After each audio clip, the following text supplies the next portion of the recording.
Now, if we're talking about the protection of our maritime borders, I don't believe we do enough for that. We have 11,000 miles of coastline, 300,000 square miles of exclusive economic zone, so fisheries and exploitation and that sort of thing, which of course will be a key issue when we leave the EU. We have a disparate group of forces that look after our maritime approaches. There are Navy ships doing fishery protection and sometimes helping the border force. There's the border force. There's Her Majesty's Revenue and Customs. There's the MMO, that's the fishery people. There are some police boats around here and there. They are not properly coordinated. There are not enough of them. And we don't know, for example, how many of these illegals have actually got to the shore in UK. We're talking about the ones who've been picked up, 4,000. It could be double that number. We don't manage to monitor closely enough to know. And goodness knows how many have actually died hit by a container ship. If a container ship at night hit one of these, no one would ever know about it. There are almost certainly people have been killed. It's tragic, of course, and we know that the conditions are better in the summer, which is why the numbers are higher. But it's still a perilous crossing at all times, is it not? Absolutely. The sea is very dangerous, particularly when you underestimate it. And it looks lovely and calm, and you might be lucky and manage to get across.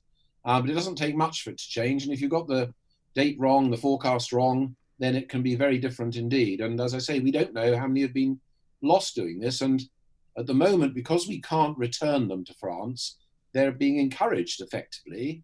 The crooks and criminals who run these gangs, who put them in the boats, they almost use the fact we pick them up as part of their service, so to speak.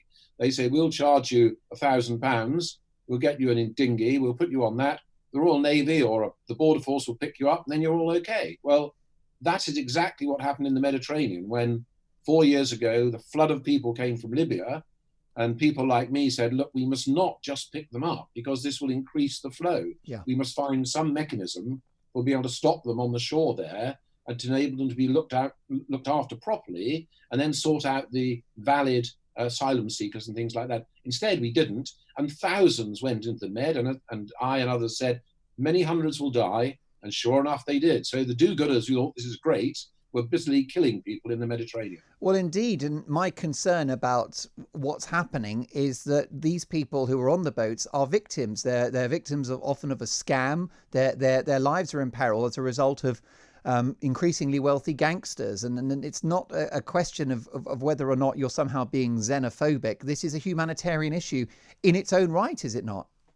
Absolutely, absolutely. As I say, we don't know how many might have died, and it's very, very high risk. And these people, as I think you described them admirably with Rolexes and whatever, they're making a huge amount of money, and they are particularly nasty people.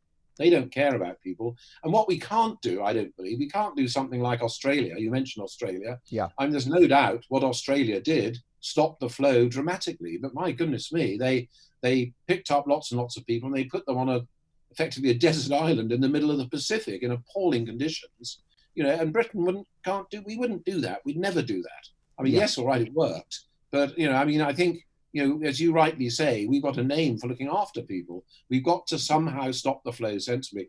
And the best way is to make sure the French meet their obligations and other countries in Europe and actually take them back and then sort them out. Then in slow time, you can get people who've applied properly, as you rightly say, who are really almost refugees and deserve asylum. And you'll be able to sort that out from those who are economic refugees or whatever. Indeed. Indeed. And Admiral Lord West, how do you feel about your colleagues in the Navy being used, potentially deployed by the government to clean up this mess? Well, I have no problem with Navy ships being part of the tapestry offshore in this country to look after our exclusive economic zone, to look after our territorial seas, to look after our coast, to stop terrorists getting in, things like that. So I have no problem with that at all.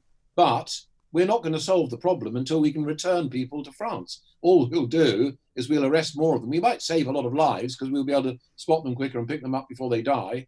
But we're not going to solve the problem. Indeed, from a logistical point of view, there are sort of suggestions that the Navy could more or less kind of use their vessels to block the path of migrant boats. There's also a suggestion of smaller military craft being used. The Royal Marines could play a key role. British forces could use nets to entangle propellers or floating booms. There's a range of absolute sort of melody of different options. Do any of them sound viable to you? But all of these things that people are talking about, all it does is it enables you to pick up more of the people who are in boats and to stop their boats. You still then have the problem, what do you do with these people? The business of using nets, I mean, I introduced that back in 2009 to protect shipping from terrorists in fast speedboats. You drop a net in the water, it entangles with their propeller, and you don't then have to kill them all to stop them getting to you because they stop themselves.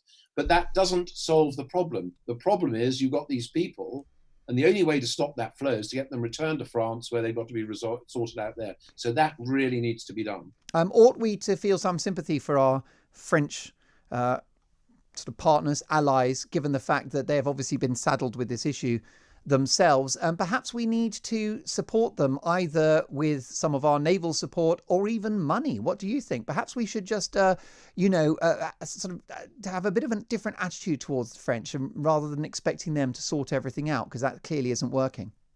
Well, I don't think I'm expecting them to sort everything out. I'm just saying they should take responsibility for the people they're allowing to come here. But I do feel sorry for them. The rules within the EU are refugees should stop in the first country they come to. Clearly, they don't. They funnel all the way through to France, those who want to come to our country. And the French have then got this problem with them. And that is a real issue. It's very difficult. And the EU, and we've got a problem with migration, but the EU have an immense problem. Let's face it, we know that it has, from coming across the Mediterranean, coming from Turkey.